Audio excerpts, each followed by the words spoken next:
Bonjour à tous et bienvenue dans cette nouvelle série de podcast dénommée Comme un homme. Dédié à Mulan. Tout le monde adore Dédicacé. Dédicace à Mulan. Et du coup, cette femme qui est avec moi et qui va donner son avis sur la masculinité dans ce premier épisode, qui est-ce? Veux-tu te présenter ou pas? Bonjour, je suis Julie et du coup, je suis la future femme de toi. Tu es connue sous le nom de Kinoko. Oui, c'est mon nom d'actrice porno. Non, je rigole.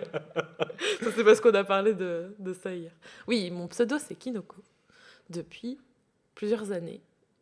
Et tu, d'ailleurs, as participé à plusieurs de mes podcasts. Enfin, on travaille ensemble depuis longtemps, on fait des choses ensemble. Et de toute On fait façon, tout si ensemble. vous écoutez ce podcast, en théorie, vous avez déjà écouté les autres épisodes d'Être Soi, donc vous savez qui est Kinoko. C'est ça. Et vous Et- savez qui est Rémi. Voilà, donc en fait, cette présentation n'est pas très utile au final.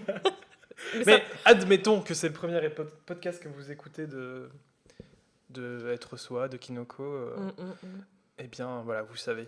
Vous savez tout. Je suis très intriguée parce qu'on a parlé de ce podcast, cette série de podcasts pendant un moment parce que tu as sur le blog Kinoko fait une série d'articles sur justement sur ce qui était pour toi être un homme en fait.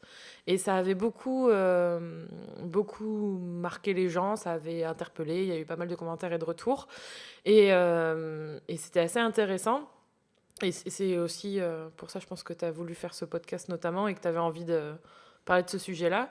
Et je suis C'est bien parce que tu as devancé ma première question. C'est vrai. Je suis un peu... Voilà, j'allais te dire, je suis un peu effrayée. Enfin, j'ai un mélange de plusieurs émotions là parce que je ne sais pas ce que tu vas me poser comme Ah oui, question. mais c'est ça qui est bien. Et ouais. Bon, vas-y. Introduis le sujet. Du coup, en fait, ma première question, dont tu as commencé un peu à répondre, c'était, d'après toi, pourquoi j'avais envie de faire cette série de podcasts sur la masculinité? Pourquoi faire un podcast sur la masculinité en général? Parce que je pense que t'es pas... Mais depuis toujours, en fait, c'est pas que depuis ces quelques dernières années où on parle beaucoup de féminisme, de féminisme et de la place de la femme dans la société. C'est même avant ça, j'ai le sentiment que t'as jamais vraiment trouvé ta place en tant qu'homme et que justement, il y a vraiment un souci, je pense, enfin, c'est ce que tu ressens, j'ai l'impression, au niveau de la place des femmes et des hommes, en fait. Il y a vraiment un truc, il y a vraiment un malaise, en fait. On se met des barrières, on a des idées préconçues, on a une éducation, voilà. Il y a plein de trucs qui font que j'ai l'impression que t'es pas à l'aise avec ça et qu'on te fait sentir que tu devrais pas être à l'aise avec ça. Et c'est très compliqué en fait parce que c'est un peu des Et du déductions. coup, là, c'est vis-à-vis de moi. Ouais. Mais en dehors de moi, ce serait quoi l'intérêt de faire un podcast sur la masculinité? En fait, j'ai pas envie que ce soit un truc qui parte dans pauvre homme blanc qui pleure parce que il se sent mal, tu vois, c'est pas du tout ça. Est-ce que je le le but vois. de ce podcast, ce serait de plaindre les hommes? Non, pas du tout. Voilà, c'est un truc que je veux dire dès le départ. Pour moi, enfin, honnêtement, je ne participerais pas à ça si c'était dans cette idée-là. Et je sais que c'est pas dans cette idée-là, tu vois. Mais je pense que c'est aussi pour que c'est un truc sur la masculinité parce que t'es un homme, mais je pense que c'est avant tout sur ne pas oublier les sentiments de chacun, les ressentis, les expériences et se détacher du genre en fait et essayer de faire comprendre qu'on n'a pas à rabaisser quelqu'un, peu importe son sexe, et ça va autant pour les femmes que pour les hommes. Donc en fait c'est peut-être un discours plus humaniste que féministe. Donc je sais pas, c'est un peu pour parler des trucs tabous, mais en même temps pour essayer de rassurer les autres sur ce qu'ils sont. C'est très philosophique tout ça. Donc, oui. D'ailleurs, je tiens à le préciser, Mm. je suis féministe et je suis humaniste. Et je pense que je ne serais pas d'accord avec toutes tous tes points de vue. Il y a des positions sur lesquelles je suis Mais pas on du n'a même avis. pas, On n'est pas d'accord sur tout et on c'est n'a ça qui pas est à être intéressant, quoi. d'accord sur tout, tout le temps. C'est ça. Voilà, pour répondre à ta Ok. question très largement. Du coup, bon, ça rejoint un peu certaines de mes motivations pour lancer ce podcast. Mais avant tout, je pense que c'est surtout en fait de faire un podcast. Je l'intitule un podcast sur la masculinité, mais en vrai, c'est plus sur les rapports hommes-femmes, mais plus ciblé sur le masculin, mais toujours le ramener en fait dans la situation rapport homme-femme, tu vois, et Mm. aussi la position de l'homme dans la société. Parce que voilà, on va en revenir ensuite plus tard dans le podcast, mais euh, c'est un peu un sujet d'actualité, le sexisme. Et le sexisme, s'il existe, c'est aussi parce que la société nous a montré une vision de l'homme qui n'est peut-être pas saine et qui continue à être véhiculée par des hommes, par des femmes. Mm. Donc, essayer de parler de la masculinité de façon plus ouverte, moins à travers les injonctions, moins à travers les codes et les stéréotypes que l'on connaît déjà bien, ce serait peut-être l'occasion. Je sais pas, j'ai pas la prétention de dire que ça va faire ça, Mm. mais si ça peut ouvrir les yeux de certaines personnes, ce serait bien. Si ça peut aussi apporter des réponses à des questions, ou même justement pousser les gens à se poser des questions, ce serait l'idéal. Ce serait l'idéal, même si je dis pas que voilà, ce podcast a la vertu et la Non. motivation d'anéantir le sexisme sur la Terre. Mais enfin voilà, ce serait dans l'idée d'apporter un peu une pierre à l'édifice à travers ça. Bah, je suis assez d'accord avec toi. Enfin, je pense que c'est important d'en parler. Et justement, en fait, j'ai pas envie non plus d'être dans l'attaque, tu vois, d'être tout le temps à dire. Enfin, je sais pas, moi j'ai l'impression qu'on vit une bataille constante des sexes. Et je dis pas ça veut dire qu'il faut justifier le comportement de certains hommes ou de certaines femmes, mais faut savoir dire ce qu'on pense et peut-être aussi assumer que voilà, les hommes ne font pas toujours les choses bien, les femmes ne font pas toujours les choses. Enfin voilà, ne pas chercher à justifier ça par le sexe aussi, par ce sexe qu'on a. Il y a plein de choses à dire. C'est un peu vaste ce que je dis, c'est un peu compliqué là. Je m'emmène les pinceaux. Je pense que c'est un sujet tellement. Je suis pas très à l'aise, hein. Je pense que ça se sent, mais je pense que c'est un sujet tellement sensible que t'as tellement peur de dire un mot de travers que t'arrives plus à dire vraiment ce que tu ressens. Donc voilà, vraiment, je pense que le point de départ, c'est vis-à-vis des rapports hommes-femmes. Et ensuite, tout ce qui est lié aux injonctions en fait, de la société qui fait, entre guillemets, si tu veux être un homme, il faut que tu coches telle ou telle ou telle case. Et si tu ne le fais pas, ça veut dire que t'es pas un homme, quoi. Donc voilà, ce serait en fait pour moi les deux grands axes de cette série de podcasts. Je voulais dédier cet épisode vraiment à quelque chose de plus ouvert et d'assez large, donc c'est peut-être aussi pour ça que tu te sens Ouais. un peu perdu et un peu pas très à l'aise sur Non. la question. Mais je pense que je ne serais pas à l'aise avant un moment sur ce sujet parce que j'ai des partis pris sur plein de trucs.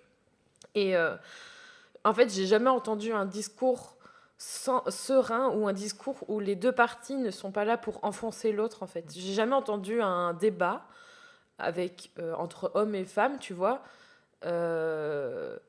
sans que l'autre se sente agressé. Et c'est ça qui fait que ça envenime aussi les choses et que c'est tendu, tu vois. À chaque fois, tu te dis... Oh, mais après, t'inquiète pas, le but, c'est pas de faire un débat sur. Enfin, je sais pas, je vais simplifier très simplement. Mais genre, le but, c'est pas de choisir homme-femme, tu vois. Oui, Enfin, voilà, c'est ça. C'est c'est pas pas du tout ce que je de veux. faire deux camps et de choisir son camp. C'est pas du tout le but. Là, l'idée, c'est vraiment d'apporter un panel en fait de vision et en fait d'avoir cette vision élargie sur ce sujet. Pour moi, ça serait vraiment d'apporter en fait apporter des témoignages, en fait, des partages, etc. Et essayer d'ouvrir les gens à Ouvrez votre esprit. ouvrir leur esprit et leur montrer que la société, enfin, ce que nous apporte, ce que nous montre et ce que nous fait croire la société, c'est pas forcément la vérité et qu'elle est pas, c'est une vérité, mais qu'elle est pas forcément bonne à prendre.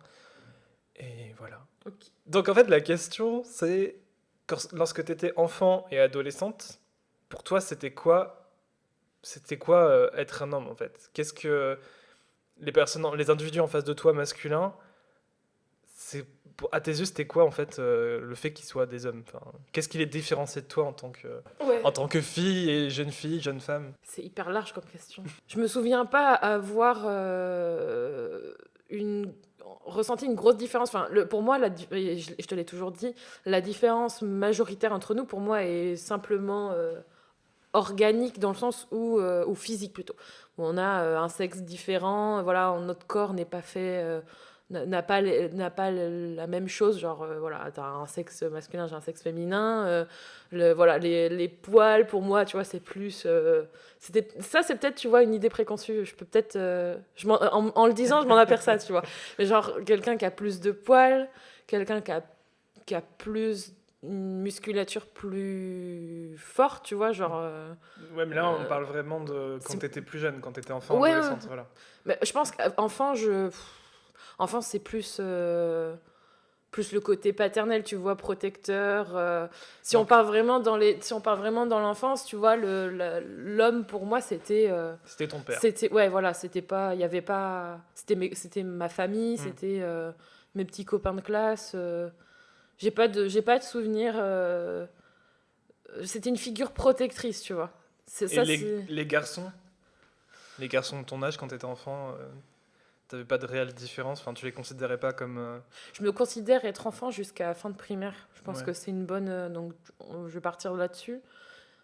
Honnêtement, si je pars en primaire, je sais que les garçons, ils me faisaient chier, quoi. C'était genre, ils me saoulaient, tu vois. C'était le début de la préadolescence. Du coup, ils étaient un peu toujours à essayer de te faire chier, à essayer de te chercher et tout. Et puis, Et du j'étais coup, là. pour toi, c'était quoi en fait être un garçon à cet âge-là? C'était faire chier les filles.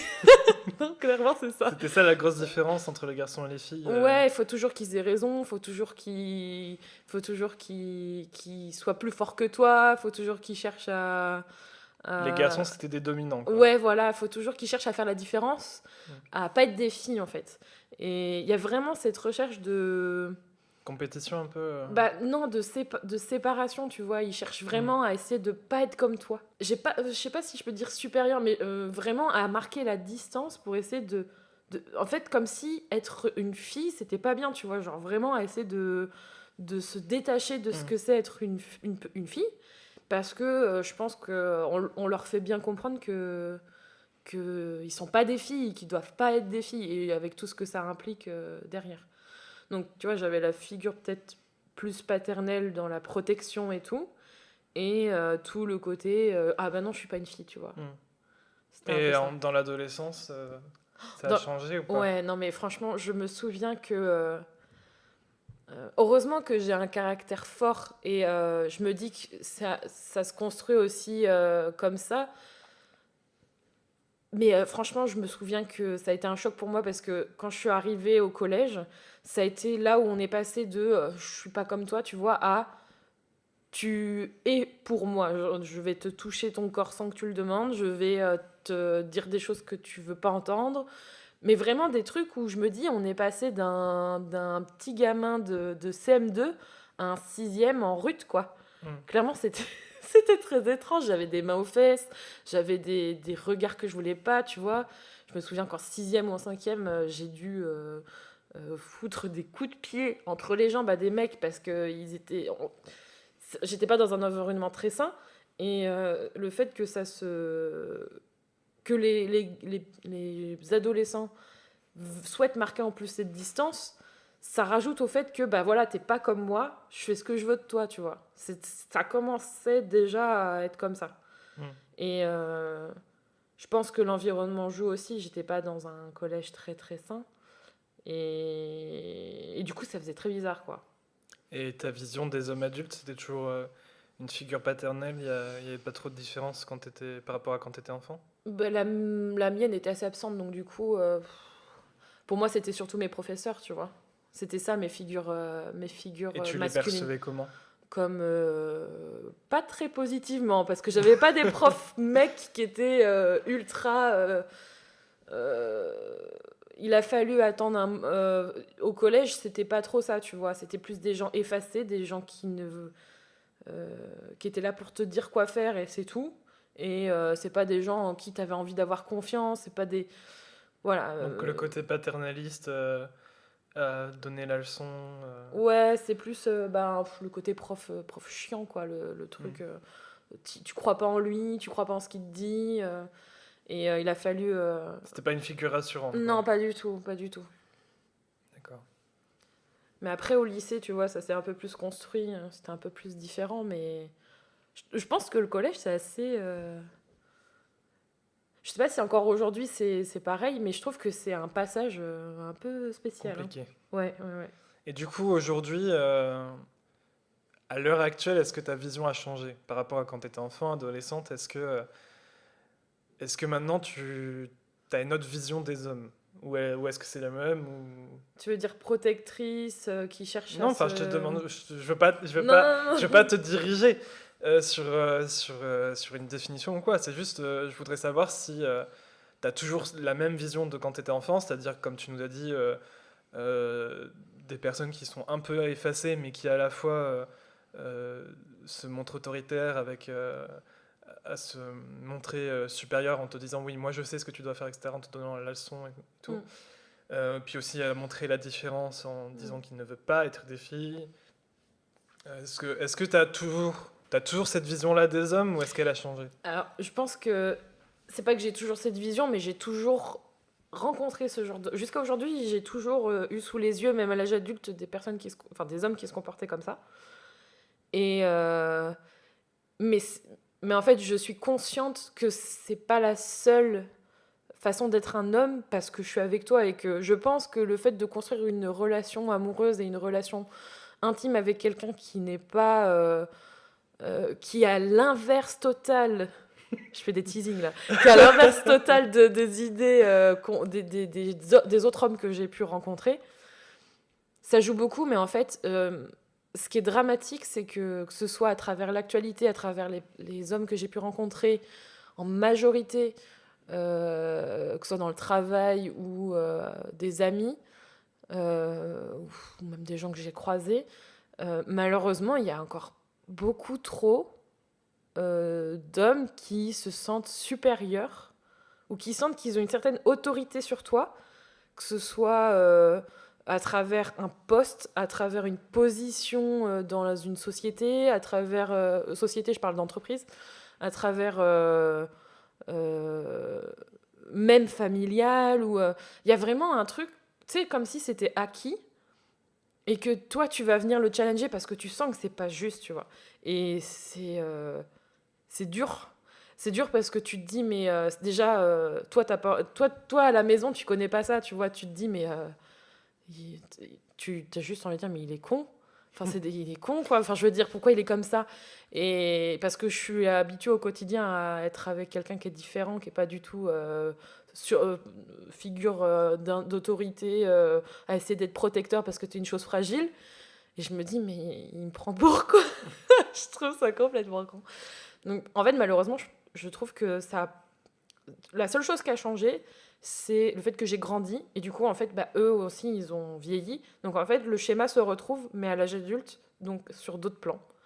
Et je trouve ça dramatique parce que je me dis que ça se construit. Donc au final, il n'y a pas eu de grosse différence. C'est juste que tu t'es rendu compte qu'il n'y avait pas qu'un seul modèle d'homme, quoi. Enfin, si j'ai bien compris ce que tu as dit, en essayant de résumer Oui, un peu, oui, oui. c'était Je pars ça, dans tous plus les ou moins. sens. Non, non, Ouais, mais ouais, ouais. c'est très bien ce que tu as dit, c'est juste que j'essaie C'est ça. de résumer. Oui, en fait, je pense que le fait d'avoir un... Parce que nous, ça fait des années qu'on est ensemble. Le fait d'avoir un modèle... Enfin, d'être avec un homme... déjà qui me correspond. Enfin, ça correspond à mes valeurs, ça correspond à ce que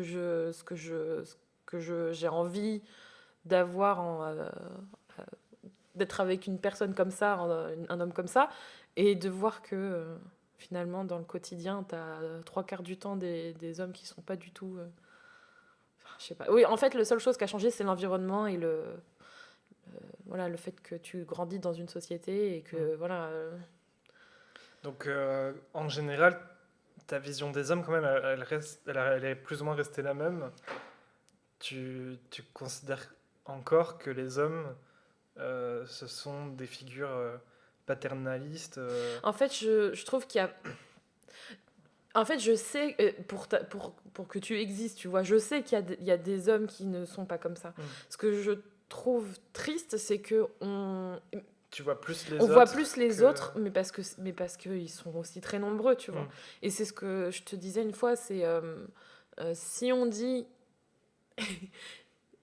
Ce que je te disais la dernière fois, c'est que si on dit que voilà, tous les hommes sont comme ça, qu'il y en a qui sont très sûrs que voilà, c'est 90% des gens qui sont comme ça, c'est parce qu'il y a aussi une majorité d'hommes qui se comportent mal et qui se font ni du bien à eux, ni du bien aux autres, aux femmes même, voilà, tu vois, qui n'aident pas ni la perception d'eux-mêmes en tant qu'hommes. Et du coup, comme on voit, et comme c'est choquant, tu vois, l'affaire Weinstein, là on a encore le truc avec le viol et meurtre de je sais plus qui là. Bref, tous les jours t'as des histoires comme ça. Et comme c'est des choses dramatiques, des choses qui choquent, des choses qui nous heurtent, qui heurtent nos idées, nos valeurs, notre idée de la vie, ça a plus de poids que quelqu'un qui se comporte bien en société. Et du coup, bah, tu vois plus ça, parce que eux, on va les chercher parce qu'ils font des choses mal, on va les pointer du doigt.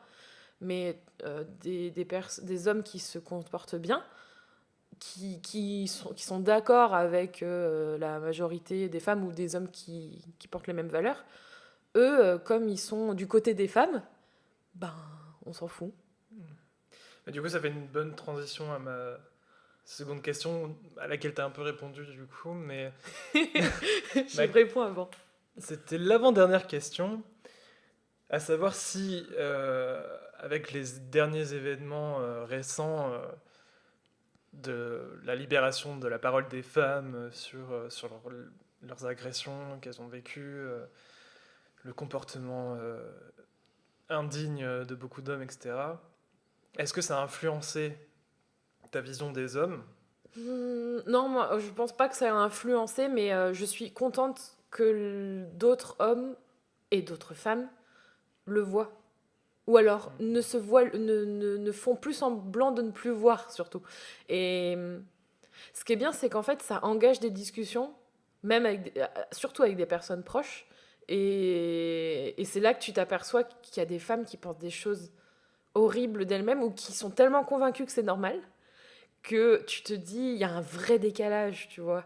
Moi, je me souviens d'une conversation qu'on a eue il n'y a pas très longtemps avec un membre de notre famille. C'était pas... J'étais choquée, en fait, de me dire qu'elle pensait que c'était normal qu'un homme se comporte comme ça, en fait, je partage tellement pas ce genre de valeurs que ça m'a choquée. Donc, en fait, ça n'a pas changé la vision que j'avais sur les hommes, ça n'a fait que la confirmer. Ouais, c'est ce que j'allais dire. Et c'est ce qui est triste, mais en soi. Du coup, en fait, par exemple, tous les faits d'agression sexistes dont on a eu vent ces derniers temps, Comme quoi? Enfin, l'affaire Weinstein, etc. Ah oui. Pour toi, ça met plus en avant des comportements masculins plutôt que des comportements d'individus. Mais en fait, le souci, c'est que moi, j'aimerais bien, enfin, c'est horrible de dire ça, hein, mais j'aimerais bien qu'on prouve le contraire et qu'on mette, on balance des porcs, on balance pas des porcs, mais Détruits. on balance des truies. Bah si, moi, je veux bien, hein.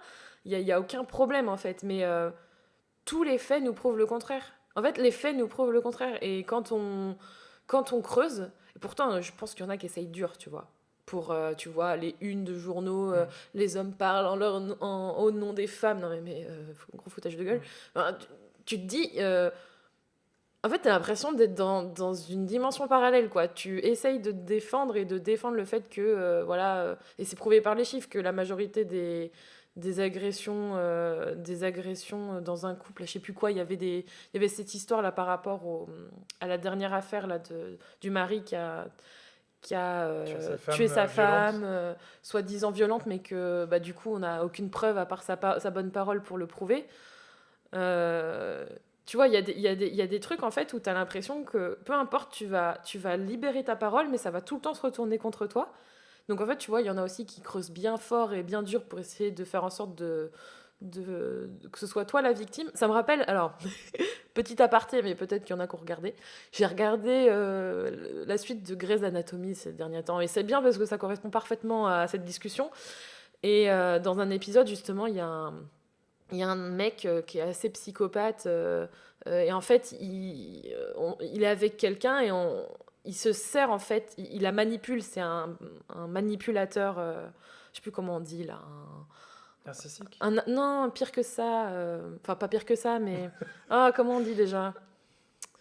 Pas manipulateur, hein? Un pervers narcissique. Un pervers narcissique. Ouais, t'as dit juste narcissique, moi je trouvais que c'était pas suffisant. En gros, c'était un pervers narcissique, donc ultra manipulateur et tout. Et il avait réussi à faire. Il allait se marier avec cette fille. Et elle était convaincue que c'était elle qui était folle, c'était elle qui imaginait ça, qui imaginait les agressions physiques, les agressions sexuelles, les agressions verbales. C'était une scientifique. Tu vois, il y avait tout le tableau de cette femme, en fait. Elle est féministe, elle est scientifique, elle est intelligente, mais c'est une personne. Et ce mec, il avait réussi à retourner cette fille pour se servir d'elle et lui faire du mal. Et voilà, elle comprenait pas ce qui lui arrivait jusqu'à un moment où, je pense, je spoil pas la suite, mais du coup, ça va bien avec la conversation parce que justement, le problème, c'est que j'aimerais bien, moi, qu'on me prouve qu'on est égaux par rapport au sexisme. Pour justement qu'il y en ait... Enfin, il y en aurait plus, du coup, si on était égaux. Le sexisme n'existerait pas. Mais on l'est pas, en fait. Enfin, le sexisme serait sur un pied d'égalité. On va dire qu'on serait autant sexiste envers les hommes que vous le seriez envers les femmes. Tu vois, il y aurait un jeu on verrait plus de gros titres, on verrait plus d'histoires, de témoignages. Après, le truc, c'est que c'est peut-être faussé parce qu'on se base beaucoup sur l'actualité. Mais de ma très jeune expérience et de ce que peut nous apprendre l'histoire, honnêtement, je vois pas beaucoup d'hommes qui ont dû se battre pour pouvoir avoir un compte bancaire sur ces 50 dernières années ou pouvoir utiliser l'argent comme ils le souhaitaient. Ça a toujours été une oppression sur les femmes plutôt que l'inverse. Et là, ça continue en fait. Mais c'est une autre bataille. C'est une bataille de la vérité. Qui dit la vérité? Et comme maintenant, les femmes osent dire ce qu'elles pensent et ce qu'elles vivent, et que c'est comme quand tu vas chez le gynéco et que tu vis quelque chose de traumatisant et que tu te dis que ça vient de toi, parce qu'on prend tout pour nous. Maintenant, on réalise que c'est pas normal. Donc du coup, on n'ose plus dire ce qu'on ressent. Et je pense qu'il y en a beaucoup qui supportent pas, quoi. Et tu trouves pas que, en fait, tous ces gros titres, comme tu dis, qui se focalisent sur la différenciation des sexes en disant c'est un comportement masculin sur une personne de sexe féminin, est-ce que ça continue pas à confirmer et à renforcer le sexisme, en fait, plutôt que juste se concentrer sur le comportement qui est mauvais en soi, peu importe sur quel sexe, enfin de quel sexe et sur quel sexe il est fait. Mais en fait, j'ai l'impression que, enfin personnellement, c'est ce que je ressens. J'ai l'impression que on essaie de galvaniser les foules, tu vois. Et en fait, le fait d'avoir une différenciation de camp, enfin quelque chose de très comment on dit? Oui, que chacun doit être dans un camp, tu veux dire? Oui, voilà. Enfin, c'est quelque chose qui fonctionne toujours pour faire du buzz, pour... Mon Dieu, ce mot. Tu l'as sorti. Ouais, je l'ai sorti. Ah non. C'est le nouveau point de Godwin. Non. Mais... Tu veux dire pour faire de la vue, pour faire du chiffre, pour faire du sensationnel Ben oui, le clivage, c'est paradoxal, mais le clivage, c'est ce qui réunit les gens, tu vois. Oui. En deux camps différents, Oui, oui. mais ça les réunit quand même, Oui. au sein d'une idée. Et donc, en fait, j'ai l'impression que de toujours mettre le point sur les hommes font ci aux femmes, ben ça contribue à continuer à séparer les hommes et les femmes, à continuer le sexisme, et plutôt que de dire qu'un tel comportement est dégueulasse et pourri, mais que ce soit fait par n'importe quel individu. Là, effectivement, c'était un homme, et effectivement, la victime est une femme. Et Mais en fait, le truc, c'est que... et effectivement, il y a trop d'hommes qui ont des comportements sexistes. Voilà, c'est surtout Mais ça. c'est pas parce que il y a peu de femmes qui ont des comportements sexistes Que ça qu'il faut n'existe pas. oublier. Oui, bien sûr. Oui, mais oui. qu'il faut oublier que ça existe et qui du coup, il faut juste parler des hommes qui ont ce comportement. Et en fait, je trouve que au final, le fait que ce soit un homme qui a agressé une femme, je trouve que c'est une information secondaire. Pour moi, le plus important, c'est juste qu'une personne, un être humain, a agressé un autre être humain.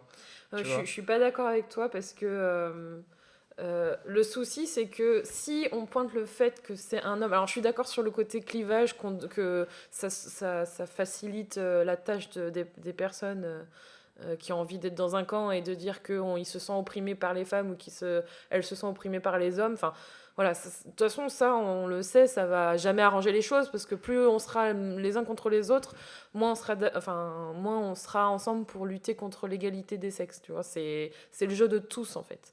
Mais le truc, c'est que moi, je pense que c'est important de ne pas ignorer quand même qu'il y a des comportements qui sont inhérents à, à une éducation que l'on fait spécifiquement chez les garçons, malheureusement. Je dis pas que c'est bien, justement, c'est ça le souci. À des idées qu'on véhicule, à des comportements de la femme... des comportements de femmes envers les hommes, comme le sexe à travers les images. Tu vois, en fait, c'est même global et en fait, c'est tellement acquis dans notre société que on sait que c'est pour les hommes, tu vois. Et ce qui est totalement absurde parce que je pense que il devrait y avoir plus de diversité dans les contenus. Ça, c'est une petite aparté parce que on n'est pas tous hétéros et que je pense que dire qu'on fait une femme sexy pour un homme hétéro... c'est complètement con parce que je pense qu'il y a d'autres femmes qui devraient apprécier ça. Bref, on sent que c'est... En fait, si tu veux, il y a une construction de tout un tas de choses dans notre société qui sont faites pour les hommes. Hétéros, je précise. Parce qu'il y a vraiment un... Tu vois, genre au service de leurs besoins, de leurs envies. Et que quand il y a des dérapages, ils ont... Jusqu'à aujourd'hui, jusqu'à très récemment... c'est excusé, quoi qu'il arrive. On trouve toujours des manières d'excuser les choses. Et le truc le plus dur, et je crois que c'est un des plus gros boulots, c'est de faire comprendre aux femmes que c'est pas normal et qu'elles ne l'excusent pas, ces comportements. Qu'elles se disent pas, mais non, c'est normal. Tu vois, genre le truc de la galanterie, par exemple, on peut être galant envers n'importe qui, c'est pas l'apanage des femmes. Enfin, c'est un gros débat, ça, mais... Tu vois, c'est des trucs tournés vers un genre. Et je suis d'accord, dans un futur monde, j'aimerais bien, moi, qu'on ne dise pas c'est un homme, c'est pour ça qu'il a agressé sa femme. Mais malheureusement, il y a des comportements qui s'expliquent comme ça. Les agressions dans les couples, là, enfin, je sais pas, mais moi, je suis touchée par ça personnellement, donc je pense que ça m'aide pas, mais je pense que ça contribue, enfin ça explique. C'est pas que ça contribue, c'est que ça explique les comportements. Si tu veux, on part là, on peut partir de la dernière affaire. Le mec, il a tué sa femme, il a brûlé, etc. Donc il l'a fait. Il y en a qui cherchent à l'excuser, il y en a qui cherchent à faire tout ce qu'ils veulent. Mais en fait, si on remonte à pourquoi il l'a fait, si on remonte dans sa vie, on peut peut-être décomposer des choses qui font que c'est parce qu'il a une vision de la femme. Tu vois, je sais pas, il y a peut-être des trucs qui font qu'on peut comprendre pourquoi. Et pareil avec la femme. Elle se comporte peut-être d'une certaine façon parce qu'on lui a appris qu'elle devait se comporter comme ça. Et je pense qu'on a tous un rôle à jouer, tu vois. Mais par contre, malheureusement, je pense que pour le moment... ça va être difficile de faire une personne en agresser une autre en passant... Non, mais je dis pas qu'il faut effacer les informations. Genre, enfin, c'est un raccourci peut-être qui est stupide, mais toujours préciser par exemple le groupe ethnique d'une personne quand il a fait un crime ou quoi que ce soit. Ah oui, non, mais Genre, ça, oui. voilà, c'est une personne noire qui a agressé Ah quelqu'un oui, non, ou je suis c'est une d'accord. personne caucasienne. Alors certes, c'est une information qu'il faut pas ignorer parce que pour X ou Y raison, par exemple, si c'est une personne en cavale, bon, bah, c'est important de savoir à quoi il ressemble pour la retrouver. C'est rarement pour Mais ça. Hein. oui, je sais que c'est rarement pour C'est ça. rarement Mais je veux pour dire, ça. c'est pas l'information la plus importante. Certes, ça exprime une maladie dans notre société. Ah oui. Parce que le sexisme, enfin, pour moi, c'est vraiment une maladie. Enfin, notre société est malade. Et un des symptômes de cette maladie, bah, c'est le sexisme. Mais pour moi, ça n'aide pas la cause de toujours genrer les comportements, tu vois. Et Non, de mais dire, dans ce et en cas-là, fait, si si, tu quand veux, même. de dire oui, alors la personne qui a agressé, c'est encore un homme. Pour moi, c'est continuer à confirmer le fait que pour être un homme, il faut être quelqu'un d'agressif. Et c'est, Ah bon? ben oui, parce que Pourquoi? c'est une injonction inconsciente, tu vois. On te dit pas, oui, si tu veux être un homme, il faut que tu sois agressif. Mais à force d'entendre tout le temps, tel homme a agressé telle fille, enfin, tout le temps entendre des agressions réalisées par des hommes, ça te fait comprendre inconsciemment Bah moi, je que pense pour que ça être un dev- homme, il faut être agressif. Moi, je pense que ça Parce devrait que, être le contraire, tu vois. Justement, et j'ai lu ça dans certains retours. Alors, Twitter n'est pas hmm, toujours un bon endroit pour lire des trucs, mais parfois si. Et il y en a qui disaient que le fait d'entendre toutes ces histoires, déjà, ils réalisaient d'une que ils savaient pas que les femmes, elles étaient autant, qu'elles vivaient autant de trucs non dits et horribles, tu vois, qu'ils en avaient oui, pas conscience. Mais que surtout, ça leur les faisait réfléchir sur leur oui. comportement. Donc, c'est Mais pas. je suis pas sûr que cet effet de ouvrir les yeux aux gens, tu vois. Je suis pas sûr que cet effet, il est, ce soit la cause ben, toutes ces agressions ont été réalisées par des hommes. Je suis pas sûr que ce soit ce qui a fait que les gens ont ouvert les yeux. Pour moi, les gens ont ouvert les yeux parce qu'on a parlé justement de comportements inacceptables et Mais à plusieurs reprises. de la part d'hommes en Mais pour majorité. moi, l'important c'est que ce sont des êtres humains, tu vois. Oui, bien Et, sûr. Mais en fait, et si tu veux, comme tu es dans une catégorie. Je pense que quand tu es concerné par la catégorie oui, majoritaire parce que de tu fais un l'agresseur, transfert, tu voilà, t'identifies mm, et tu te questionnes sur tes propres c'est comportements, ça. le comportement de ton entourage, de tes amis, et c'est très bien. Mais je sais pas, pour moi, enfin, dans tous les cas, je trouve quand même que c'est un peu contre-productif de toujours genrer, de toujours mettre l'accent Ah, mais dans le cas sur le général, je sexe de suis la d'accord, hein. personne, alors qu'au final, Mm, c'est pas son sexe qui est important, c'est son comportement mm. qui est. Oui, mais tu vois, ça me fait penser au documentaire sur Netflix, là. Oui, C'est quoi? The Mask You Lived In ou un truc comme ça? ouais. Je le mettrai avec toi dans les infos, mais s'il parle des hommes en général, ce documentaire il est génial. Et il parle pas des hommes pour rien, tu vois. Ils genrent pas pour rien. Ils savent que c'est parce qu'il y a une construction de la masculinité qui est particulière. Et je pense que alors, je suis tout à fait d'accord avec toi. Je pense que c'est complètement absurde aujourd'hui de genrer tout. Le rose pour la fille, le bleu pour les garçons. Voilà, il y a des trucs. Aujourd'hui, ça n'a pas de sens. Et on doit faire des trucs de mecs, on doit faire des trucs de filles. Ça n'a aucun sens. Mais il y a des constructions sociales ou des comportements sociaux qui sont complètement. J'ai pas de mots en fait pour décrire ça tellement c'est horrible, qui sont majoritairement, et il y a beaucoup d'études qui le confirment, que ce sont des hommes qui les réalisent aujourd'hui. Des trucs genre les agressions, d'agressions sexuelles, d'agressions. Voilà, tu vois, Mais et c'est ça où oui, il mais y a ce un qui est problème. important, et d'ailleurs c'est ce que montre le documentaire, ce qui est important, c'est pas parce qu'ils ont un sexe masculin, ce qui fait d'eux des hommes, c'est pas parce qu'ils ont un sexe masculin qu'ils ont fait cette agression. C'est parce que la société les a Oui, construits oui. de, de cette façon. Ils leur ont Oui, appris que être un homme, c'est de faire ça. c'est ça. Oui, oui. Mais Et c'est ça en fait. C'est bien ton podcast, du coup, ça va pouvoir permettre d'illuminer un peu tout ça. Mais oui, je suis d'accord avec ça. Mais justement, il y a un modèle, il y a un grand modèle, si tu veux. Mm. Il y a un grand modèle et c'est ça où on met l'étiquette homme dessus pour l'instant. Mm. Et c'est aux hommes de faire changer ça aussi. Je pense que c'est hyper important de justement avoir. Je dis pas d'avoir un discours contraire pour avoir un discours contraire, mais d'avoir un discours vrai sur la représentation de ce qu'est être un homme aujourd'hui. Mm. Parce qu'en fait, tu vois, ce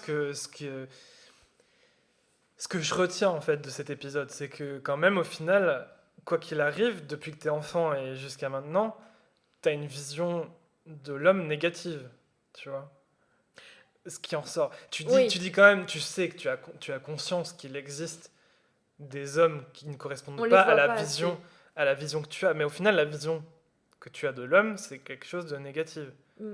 Ben, oui. Enfin, c'est Ben, oui, non, mais bien sûr que c'est négatif. négatif parce que quand là, dernièrement, je suis allée à Paris, quand je prends le métro à Paris, j'ai peur, tu vois. Oui. En pleine journée, j'ai peur. Et du coup, tu vois, je sais d'où ça vient. Ça vient pas d'un psychopathe qui va sortir son couteau Mm. ou même des trucs terroristes, tu vois, qu'on a vu, qu'on voit encore trop à la télé. Heureusement qu'on n'a plus de télé.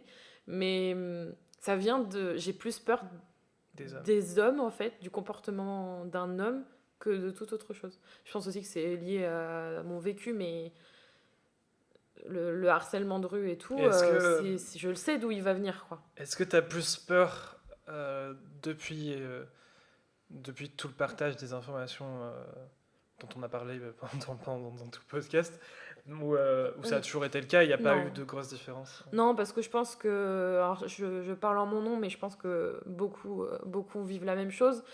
Euh, je vais reprendre mon exemple du gynéco parce que c'est bien ça. C'est comme aller chez le gynéco, tu vois, il y a des trucs que tu subis pendant des années, tu as l'impression que c'est normal, et il y a des trucs que tu prends sur toi en fait. Parce que t'as pas les armes pour te défendre et que c'est pas reconnu en fait. Et que c'est acquis, que c'est normal. Et c'est ça qui est grave. Donc en fait, le harcèlement tout court, moi je le vis depuis au moins le collège, de la part des hommes. Je l'expliquais d'ailleurs dans le début de l'épisode. Du coup, pour moi, c'est acquis que je dois me défendre toute seule en fait. Toute seule, je dois me protéger. Et c'est pour ça que je pense qu'aujourd'hui, je le ressens plus maintenant et je pense que je le ressentais pas autant avant, mais j'ai ce sentiment de ne pas être en sécurité dans la rue, dans un pays où justement tout devrait être fait pour et on a tous les moyens pour, tu vois, mais je me sens pas en sécurité. Et je sais pourquoi j'ai peur. C'est ça en fait Mm. qui est inquiétant. Si jamais je vis une situation qui me met mal à l'aise, je suis sûre à 95% d'où elle va venir cette Ouais. situation. Et du coup, le fait qu'on en parle plus dans l'actualité, sur les réseaux, ça t'a pas rassuré plus davantage ou ça t'a pas fait plus peur ni l'un ni l'autre? Ben, Ça n'a pas changé grand-chose. ça m'a juste confirmé qu'on était toutes égales sur ça, ce Mm. qui est dramatique, mais on est toutes égales sur ça. Donc en fait, on vit toutes du harcèlement à, à- à telle échelle au quotidien ou pas. Et en fait, ce que je trouve bien, c'est d'en parler parce que du coup, les personnes qui n'en avaient pas conscience en prennent conscience, mais je sens pas de grande différence en fait. Je le ressens pas dans mon quotidien en tout cas. Je ressens pas que j'ai moins de chances de tomber sur un dégueulasse. Et les discours que j'entends d'autres personnes me confirment que ça ne change pas beaucoup. Donc, et je pense que le fait de voyager, après, c'est très personnel, hein, mais quand je voyage dans un autre pays, il y a des endroits où je me sens plus en sécurité dans la rue qu'en France. Et je me dis, il y a vraiment un problème. Mm. Est-ce que c'est l'effet voyage et je suis bien? Ou est-ce que c'est Oui. l'effet. Je sais pas. Mais prendre les transports en commun, pour moi, c'est. Je suis obligée de me mettre en condition à chaque fois, quoi. Et je pense que le métro parisien, c'est une sacrée épreuve, hein. Bah, d'autant plus que quand tu vas sur Paris, t'es toute seule. Mm. Tu sens que t'es seule, en fait. Et c'est ça qui est. Enfin, et en fait, ce qui est très important, c'est aussi de parler des bonnes expériences. Des expériences où, quand on t'a touché ou quand on t'a dit des choses horribles dans les transports en commun, il y a quelqu'un qui t'a aidé. Parce que ça, c'est important. On entend trop d'histoires où les personnes, elles sont seules, elles se font violer, elles se font tuer, elles se font agresser et ça finit mal. Mais je pense qu'il y a aussi des histoires où il y a des gens qui se mettent debout et qui disent arrêtez. Et ça c'est des trucs qu'il faut vraiment partager parce que ça redonne foi en l'humanité et peut-être en l'homme aussi parce que je crois fermement que tous les hommes ne sont pas horribles. Ah, donc justement, la dernière question était liée à... À une phase de dépression. Non, cette vision négative que tu as de l'homme à l'heure actuelle. Pour contrebalancer, en fait, pour toi, ce serait quoi l'idéal masculin? toi. Non, mais le but, c'est pas de me faire mousser. Hein. Non, mais tu te fais mousser tout seul. Non, mais je suis pas. C'est pas une question d'être objectif, parce que là, c'est que mon avis, mais oui. Euh, je suis très heureuse d'être avec toi parce que je pense que c'est le. euh, c'est vraiment parfait d'ailleurs. Si tu as eu cette idée, c'est pas pour rien, tu vois. Et je pense que le fait d'être toi, ça confirme que être un homme, c'est pas être tout ce qu'on vient de citer. C'est avoir une sensibilité, c'est aimer la peinture, c'est aimer faire de la couture, de la cuisine, c'est aimer les trucs roses, faire des trucs de filles. Ça m'énerve, mais c'est pas aimer le foot, c'est pas aimer le sport, c'est aimer plein de trucs qu'on dit que les hommes ils aiment pas. Et du coup, ça c'est très important. Et aussi toute cette question de physique aussi. Je pense qu'il y a aussi une grosse pression là-dessus. Euh, Ressembler physiquement à un homme, alors ça, pour moi, ça n'a pas vraiment de sens. J'ai du mal encore avec ça parce que je vois pas quelle représentation ça peut avoir, mais à part être musclé et faire en sorte d'être fort et tu vois moi c'est pas ça mon idéal du tout. Non, mais c'est quoi là Mais non mais en fait il faut que je te décrive hein, parce que je Non, vois pas comment je peux faire arrête. autrement. Non, sérieusement. Je suis en train de le draguer pour avoir des crêpes gratuites après. C'est pour qu'il cuisine des trucs pour moi. Non, mais allez. Je suis loin d'être parfait. Il faut que je dise quoi physiquement En général. L'homme idéal, c'est celui qui est lui-même, tu vois. Je vais retourner encore sur mon truc d'être soi, mais non, mais qui est lui-même dans le sens où il fait les choses selon ses valeurs, selon ses croyances, selon ses propres termes. Genre, si t'as envie d'être tout poilu, t'es tout poilu. Si t'as envie d'être tout rasé, t'es tout rasé. Si t'as envie de porter des jupes, tu portes des jupes.